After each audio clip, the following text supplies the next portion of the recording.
inappropriate early. So we decided as a team, our Beauty Behind Bars team, have women who've actually experienced the role that these girls are getting ready to walk down. And if they don't stop, they're going to end behind bars, like real physical bars.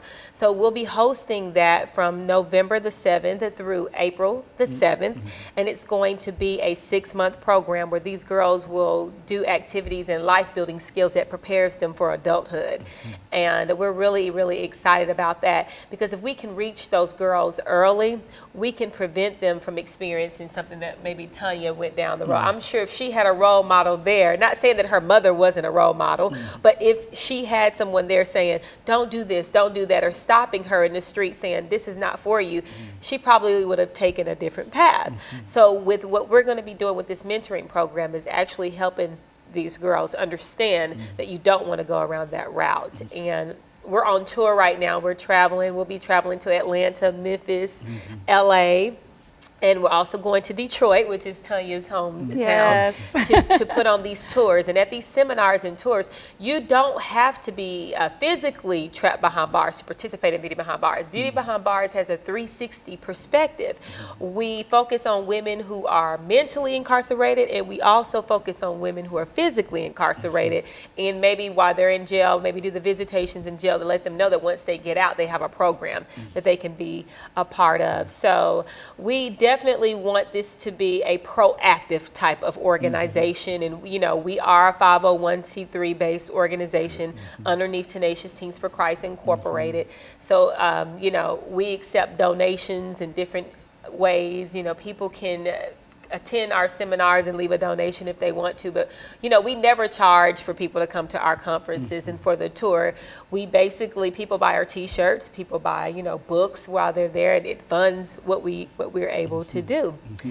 And so, Ms. Davis, let's look at your comeback in a real sense. Why don't you give us some information over the last 5 minutes in reference to coming out of the system and how you felt at that particular time, and then how you were able to be uplifted and over that. Talk about it from that perspective. All right. Well, first of all, first and foremost, I want to say I am so proud to be a part of Beauty Behind Bars. When I met her, I came to one of her seminars and they were talking, they had on the t-shirts, and I was like, okay, I'm in the beauty business and I've been behind bars, I need to be a part of this. And I'm very excited about being a part of it. First and foremost, just coming from behind bars, I had started doing hair when I was incarcerated, and I started off doing cutting hair with a toenail clipper because we couldn't have scissors. And I was encouraged by the guards. They said, when you get out, you need to go to school and do hair. And I heed to the call.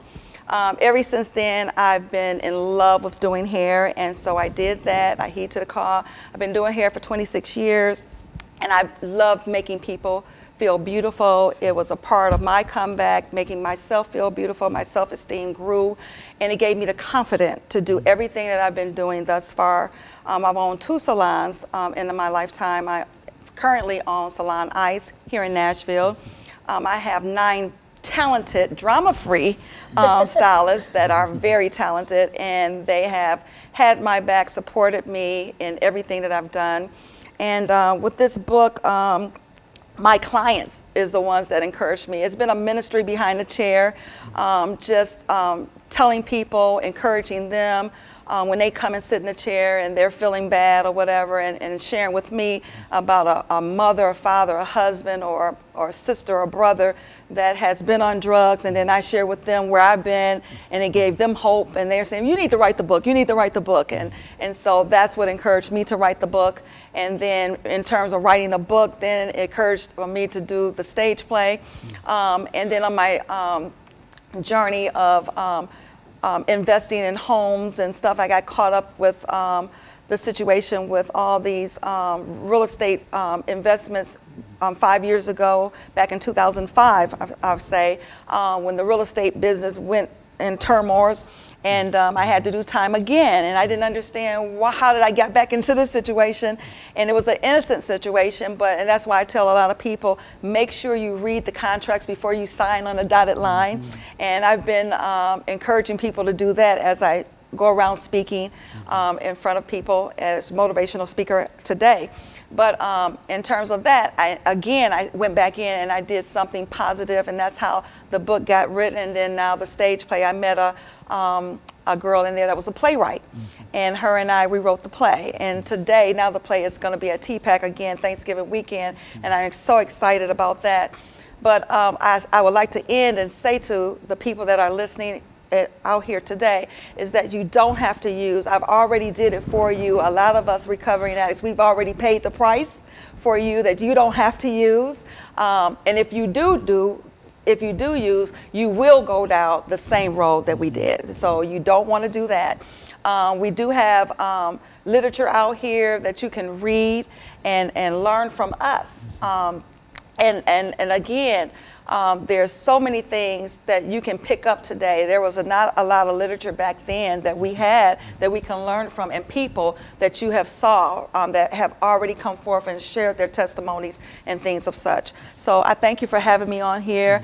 And again, this is what we need. We need for people to come forth and share that testimony. Don't be closed-mouthed. Don't let people not know what you've done in your past. You know, your past can save a life. So I thank you for having me. And I think in a real sense, what you have there is a book. And I think that there's a whole genre of similar kinds of small books telling stories that people ought to grab onto, because that is a real blueprint in a real sense. And I think you've also done that, have you not, in terms of what you do in your beauty activities?